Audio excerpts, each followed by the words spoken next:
네, 출발새 아침 2부 시작합니다. 여의도 중계석 더불어민주당 서른 최고위원 미래통합당 홍문표 의원과 함께하고 있습니다. 자, 다음엔 여당과 서울시가 고 박원순 시장의 성추행 피해자를 두고 피해 호소인이라는 표현을 써서 논란이 되고 있습니다.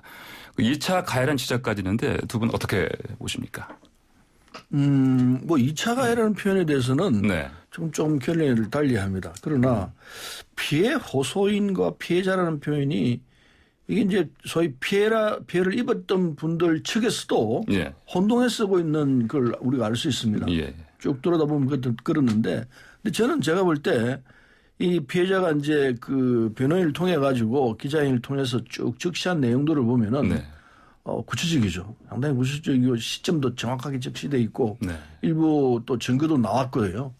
증거도 제시했고 그렇기 때문에 이런 경우에는 피해자라고 표현하는 것이 적절하겠다. 네. 그리고 이 법조계도 공소장 이런 데서 보면은 피해자라고 이렇게 표현을 하거든요. 네. 피해 호소인이라는 표현을 안 쓰는 것 같아요. 네. 그래서 피해자라고 표현하는 게 맞다고 보고요. 네. 그런데 문제는 피해 호소인이라는 표현도 또 씁니다. 네. 이를테면 피해를 당한 측에서 쓰는 내용 중에도 이 피해 호소인이라는 표현들이 들어가 있기 때문에 이게 피해자, 피해 호소인 이 부분은 막 혼용돼서 왔다는 생각이 들어요. 네. 그래서 그걸 두고서 2차 가해다라고 하는 그건 좀 지나치다고 표현을 하고요. 네. 혼돈상의 용어상의 혼돈이 있기 때문에 앞으로는 네. 피해자라고 규정을 짓는 게 물론 피해를 호소하는 피해자인지 피해를 호소하는 건지 부분이 잘 안 되는 부분도 있을 수 있습니다. 그때는 특수하다고 생각할 수 있지만은 일반적으로 이 사건의 경우에는 피해자라고 표현하는 것이 맞겠다는 생각이 듭니다. 전 개인적인 생각입니다. 네, 알겠습니다. 피해자라는 표현이 맞겠다 이런 결론이시고요. 자, 홍 의원께서는. 저는 사실 우리 서른 최고위원을 그래서 존경을 합니다. 네. 개인적으로. 근데 이 방송에서 많이 얘기를 하는데 예. 저렇게 솔직해야 됩니다. 네. 제가 사실 이 방송을 오기 위해서 어제도 이 단어를 좀 찾아보려고 예. 해도 없어요. 피해 호소인. 피해자지 네. 피해 호소인이라는 단어는 네. 형사법상이나 어디에도 왜 없습니다. 네. 이걸 이제 풀어서 얘기를 하면은 그 피해를 입은 사람 대신 네. 옆에서 얘기해 주는 사람을 얘기를 하는 건데 예. 그래서 오늘의 이 문제가 터진 건 아니거든요. 네. 피해자가 있는데 언젠간 나오겠지만은 대신 얘기해 주는 것이나 네. 피해를 입은 사람 얘기나 똑같이 봐버려야 되고 그것이 법의 규정인데 네. 그걸 비틀어 가지고 그러니까 이 얘기를 보면 무슨 얘기냐 솔직하게 시인을 않는다는 얘기죠. 네. 그거는 이제 뭐 아시는 바와 같이 지금 부산시장이나 충남시장 도지사가 네. 다 똑같은 이 권력형 성추행의 문제로 걸려놓으니까 네. 그걸 자꾸 반복해서 이것을 시인하고 싶지 않은 거예요. 네. 그러니까 이거는 국민을 속이는 것이고 이래서 저는 참 이거 지도부가 잘못 생각하는 거다. 네. 거기다가 또 뭐 그 전 총리에 있었던 이낙연 네네. 또 예. 피해 고소인. 이런 분들도 똑같은 비슷한 용어를 써서 예. 이렇게 압박을 하는 거는 이거는 제2의 사실 이 고소인을 네. 압박하는 것밖에 안 된다. 예. 그래서 저는 진실성이 있는 네. 지금 서른 최고위원처럼 네. 잘못된 거는 용어가 잘못됐다고 해야 됩니다. 네. 그리고 앞으로 안 할 수 있는 방법을 찾아야지. 네. 이걸 자꾸 비틀어 갖고 이상한 용어로 해서 설명을 하는 거는 저는 솔직하지 못하다 네. 이렇게 생각을 합니다. 근데 이 예. 피해자냐 피해 호소인이냐는 이 얘기를 가지고 2차 피해라고 주장하는 거는 난 틀렸다고 생각합니다. 아까 말씀드린 대로 왜냐하면요. 피해 호소인이라는 단어는 예전에 써왔습니다. 이를테면은 서울대 교수 제자 성추행 사건이 있었습니다. 네네. 그때도 기자회견에서 피해 호소인을 표현을 썼습니다. 이게 정확히 이렇게 나와 있습니다. 그리고 여성신문에서도 2017년인가 이렇게 나와 있는데 성폭력 피해 호소 여성이라는 표현을 쓴 바가 있습니다. 성폭력 피해 호소 여성 이런 표현을 썼습니다.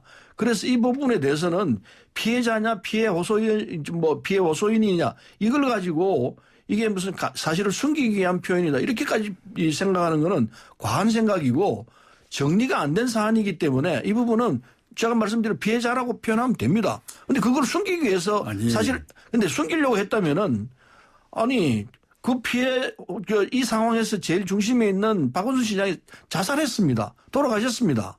그거로 정리가 된 셈 아니겠습니까? 피해 가해 문제는 그거로 정리가 되는 겁니다. 그런데 그게 무슨 있었던 사실이 아니다라고 표현하는 것은 서류를 보세요. 좀 상황을 그러면은 정말 과하게 표현하려는. 그러면 호소인에게 사과하는 겁니까? 그건 아니잖아요. 제가 말을 안 하려고 했는데 피해자는 따로 있는데 호소를 하는 몇 분들이 계시잖아요. 그 사람들을 위해서 지금 사과하는 겁니까? 그건 아니잖아요.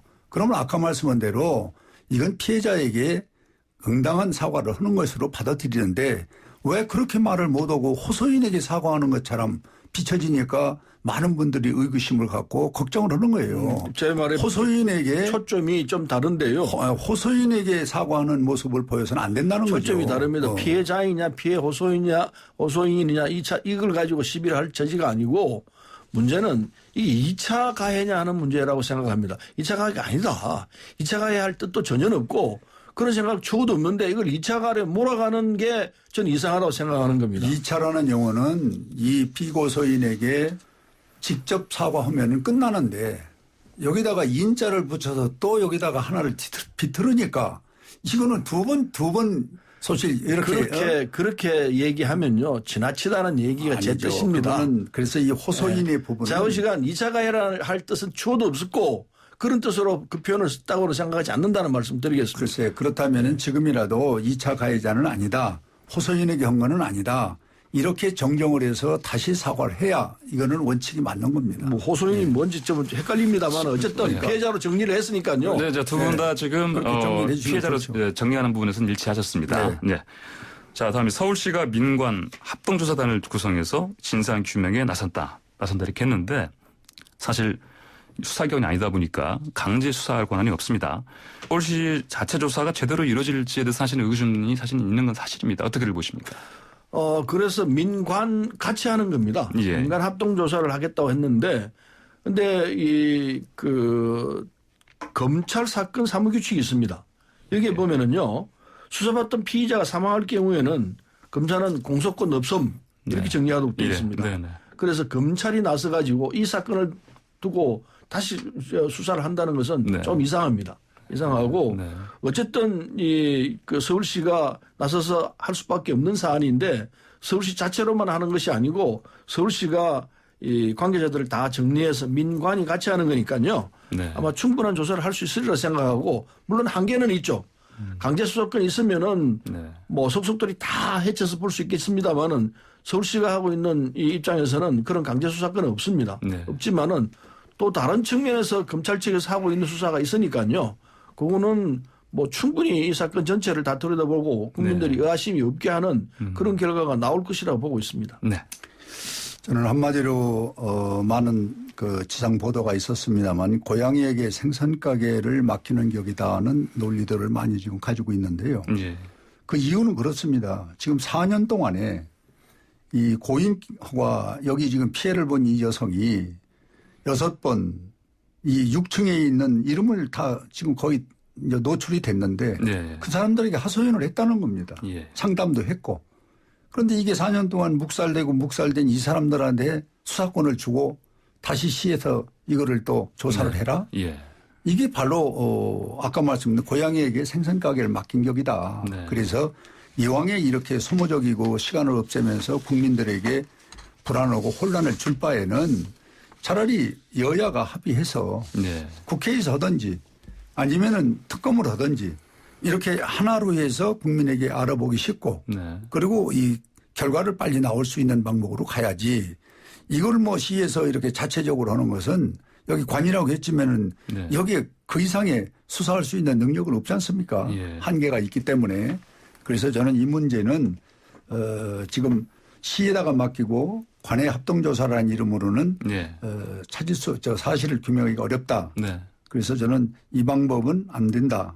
새로운 방법으로 하려면 특검 같은 것을 한번 할 필요가 있다. 이렇게 생각합니다. 아니 고인이 된 분이 있는데 사건의 핵심에 있는 분이 고인이 되셨는데 무슨 수사를 어떻게 해서 특검을 한다는 겁니까? 아니 이렇습니다. 고인은 돌아가셨지만은 그 6층에 근무하고 상담을 요구해서 6번 했었던 사람들의 인명이 나와 있기 때문에 그 사람들이 왜 이거를 묵살하고 막았느냐.